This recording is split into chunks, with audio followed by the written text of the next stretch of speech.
Barangay Ginebra, Scotty Thompson, sinisigurado or sisiguraduhin nga po ang pagkapanalo nila kontra sa koponan ng Northport. And before that mga kaibigan, please don't forget naman po to like and subscribe and pahit na rin po ng notification bell para updated kayo sa ating mga daily Barangay Ginebra and PBA updates. Well guys, ito na nga pong hinihintay natin na posibleng maging sunod-sunod nga po na pagkapanalo ng Barangay Ginebra. Simula po kasi nang magbalik itong si Scotty Thompson at kuhanin nga po bilang captain ng Barangay Ginebra, nagkaroon ng panibagong sistema at strategy sa line-up ang Barangay Ginebra na nagpipit po sa mga available na player ngayon, which is ang ganda ng ginagawa ngayon ni Scotty Thompson. Sisiguraduhin po niya yung first 5 ay makakapalag po sa first half at sa second half ng game. Dalawang big man hindi pwedeng pagsabayin. So first half si Japet at si Sista paghihiwalayin po na which is laging pinagsasama nga po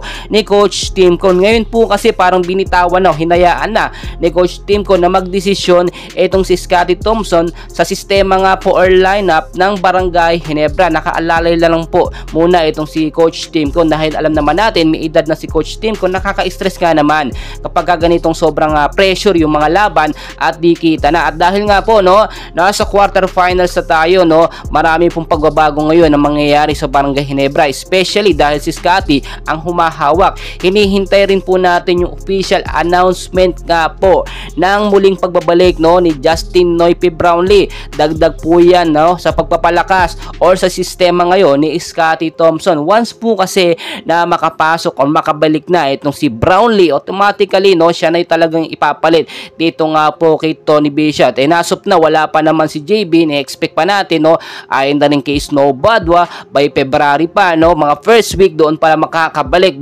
kahit nga tapos na yung pang 3 months ngayon January, February wala tayong magagawa.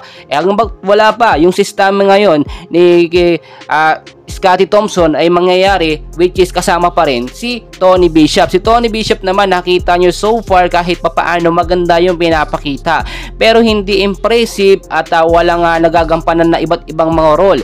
Isa lang kasi ang nagiging role nito ni Tony Bishop, yung depensa hindi siya ganoon talaga katibay. Wala rin siyang hawak sa kamay, hindi rin siya shooter, madalas sumasablay din. Nakita naman natin bilang forward kahit paano meron siyang nagagawa. Well guys, ang dami nating kaganapan at may make sure talaga ngayon na Barangay Ginebra na mananalo sila dahil nga para tumaas yung standing sila. Bumaba po ngayon ang standings ng Barangay Ginebra, pero it doesn't mean naman na hindi na nila madedepensahan ang kampyonado ngayong season na ito. Hintayin nyo po yung pagbalik ni JB. Diyan po aariba talaga at biglang magi-spike or magi-spark ng todo ang galing po ng Barangay Ginebra. And please don't forget naman po to like and subscribe for more Barangay Ginebra and PBA.